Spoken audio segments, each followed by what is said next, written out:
की तस्वीर के ऊपर जूतों का हार पहनाइएगा, क्योंकि ये सियासत के लिए देखिएगा किस घटिया लेवल के ऊपर आ गए हैं। आज के औरंगाबाद शहर के अंदर कांग्रेस के और राष्ट्रवादी कांग्रेस के दलाल नेता आज सड़क के ऊपर अगर निकले तो उनको देखकर थूकना चाहिए हमें कि इनकी सियासत की वजह से, इनकी घटिया सियासत की वजह से अगर सत्ता से इतना मोह था तो सत्ता को चिपके रहना था। हम तो जूते मारते हैं ऐसे नेताओं को।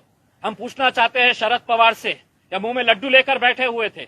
हम सोनिया गांधी से, राहुल गांधी से, अशोक चौहान से, यहां के मराठवाड़ा के तमाम नेताओं से हम पूछना चाहते हैं, मुंह में लड्डू लेकर बैठे थे।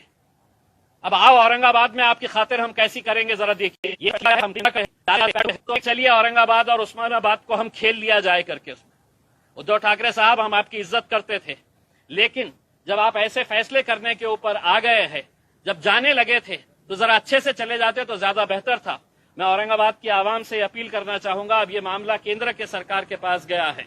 हम इसके जो भी रास्ते होंगे हम वो रास्ते निकालने की पूरी कोशिश करेंगे, और अगर वक्त आया तो हम सड़क के ऊपर भी आंदोलन करने की तयारी रखते हैं। दंगल होऊ शकते किंवा काही ठिकाणी जे तरुण भडक डोक्याचे लोक आहेत ते काहीही करू शकतात अशी सुद्धा शक्यता वर्तवली जाते, त्यांना तुम्ही काय आव्हान? देखिए, मैं औरंगाबाद की आवाम से, उस्मानाबाद की आवाम से अपील करूंगा कि वो शांति बनाए रखे। अभी हमारे पूरे रास्ते बंद हो गए हैं ऐसा नहीं है, हम दूसरे भी रास्तों का इस्तेमाल करेंगे, लेकिन आज हमारी पूरी नाराजगी कांग्रेस और राष्ट्रवादी कांग्रेस, जिन्होंने हमेशा सिर्फ अपनी सत्ता की खातिर किसके साथ जाना, कैसे जाना, अपनी कुर्सी कैसी बचाए रखना, सिर्फ वही खेल खेला। मुझे बताया गया है कि 2 कांग्रेस के मंत्री कैबिनेट मीटिंग से बाहर निकल कर आ गए। अगर तुम में जरा सी भी शर्म बाकी है तो आज इस्तीफा मुंह पे फेंक कर मारिएगा उसमें। आप इस तरह का नाटक करके पब्लिक को बेवकूफ बनाने के धंधे मत करिएगा उसमें। औरंगाबाद हमारा शहर है, औरंगाबाद के तमाम लोग, इस शहर के पीछे का एक इतिहास है, वो इतिहास को तो मिटा नहीं सकते हैं। और हम ये कहना चाहेंगे कि औरंगाबाद की आवाम के लिए आप 50 नाम रख लीजिएगा, लेकिन औरंगाबाद औरंगाबाद ही रहेगा हमारे लिए। ये लोग बनफोड़ जो गए हैं, ये नाम बदलने से क्या वापिस आ जाएंगे इनके पास? देखिए, मैंने आपको जैसा पहले बताया है कि मरता क्या ना करता, आज उनको ये मालूम है कि अब हम एक मर्तबा कांग्रेस का सहारा ले लिए, राष्ट्रवादी का सहारा ले लिए, 3 पहियों की रिक्शा बनाकर है तो हमने 2.5 साल है तो महाराष्ट्र के अंदर सफर कर लिए है। अब दोबारा कब मौका मिलेगा ये हमको पता नहीं। तो चलिए, जाते जाते मैं उद्धव ठाकरे साहब से एक सवाल करना चाहता हूं कि इसी शहर के अंदर आप कुछ दिन पहले आए थे, आपने अपने भाषण के अंदर यह कहा था कि हम औरंगाबाद का विकास करेंगे।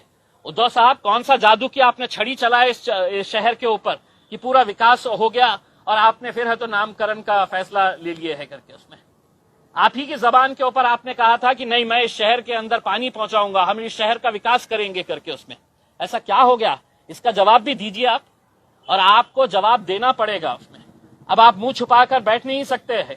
आपको अगर कोरोना अगर हुआ है तो आप है तो इसके ऊपर आइए, ऑनलाइन आकर जवाब दीजिए औरंगाबाद की और उस्मानाबाद की आवाम को। उसमें आपकी घटिया राजनीति की वजह से आप हमारे शहर के अंदर हंगामा नहीं पैदा कर सकते हैं।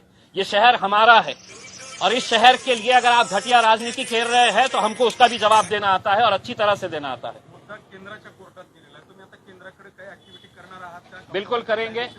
हमने ये बताया है कि हमारे पूरे रास्ते खुले हुए हैं, और अगर वक्त आया तो हम सड़क के ऊपर भी आंदोलन करने की हमारी पूरी तैयारी है। केंद्र याला मंजुरी देईल आणि मंजुरी केंद्र देणार? देखिए, मैंने जैसा पहले बताया था, संभाजी महाराज, छत्रपति संभाजी महाराज, छत्रपति शिवाजी महाराज, फुले शाहू अंबेडकर, ये घटिया नेताओं के लिए महज सिर्फ एक नाम है, अपनी राजनीति चमकाने के लिए, अपनी दुकानदारी चलाने के लिए सिर्फ ये नाम है। वरना मुझे बताइएगा कि क्या वजह है कि इतने सालों तक आपने पेंडिंग करके रखा था, और जब जाते जाते जब अपना मरने के जैसी हालत हो गई है, अपनी सत्ता गिरने वाली है, तो तब जाकर आप ये खेल खेल लेते हैं। क्या वजह है आपके? आप ये बताइएगा हमारे को कि अचानक जाते जाते आपको क्यों ख्याल आया। यही तो हम कहते हैं कि आपको संभाजी महाराज से कोई आदर है, सम्मान है, प्रेम है, ऐसा नहीं है।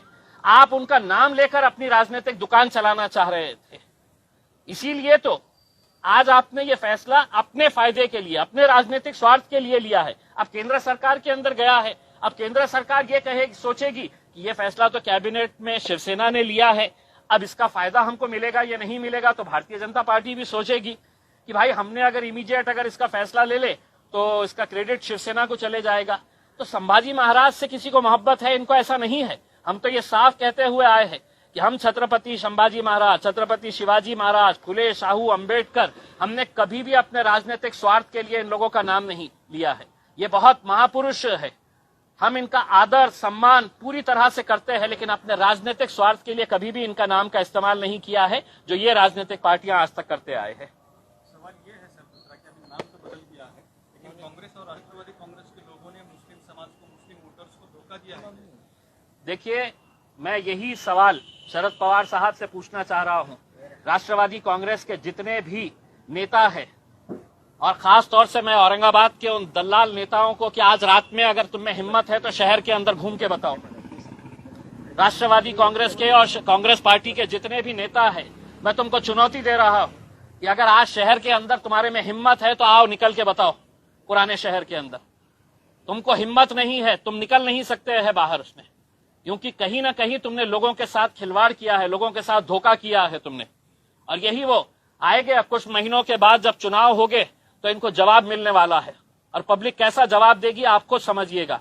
लेकिन जब तक मैं ये कह रहा, ये जितने भी नेता हैं, इनके बड़े बड़े नेता, इनके फोटोज के ऊपर चप्पलों का हार पहनाइएगा और उसके ऊपर सोशल मीडिया के ऊपर वायरल करिएगा, क्योंकि ये इसी के लायक ही है। अब चंद्रकांत खैरे डांस कर रहे हैं। चंद्रकांत खैरे साहब बिल्कुल अब उनके लिए डांस करने के लिए ही अब वक्त रह गया है, और मैं तो चाहूंगा कि वो एक प्रोफेशनल डांसर बन जाए करके उसमें, क्योंकि अब आगे की राजनीति तो वो कर नहीं सकेंगे, अब सिर्फ डांस करने का है।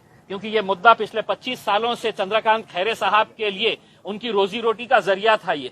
अब ये एक मर्तबा हल हो गया है तो आप क्या करने वाले हैं वो पता नहीं है। तो इसलिए चंद्रकांत खैरे साहब अच्छे ठुमके लगाइएगा। अब आपको आगे इसके बाद है तो सिर्फ ठुमके ही लगाते रहना है।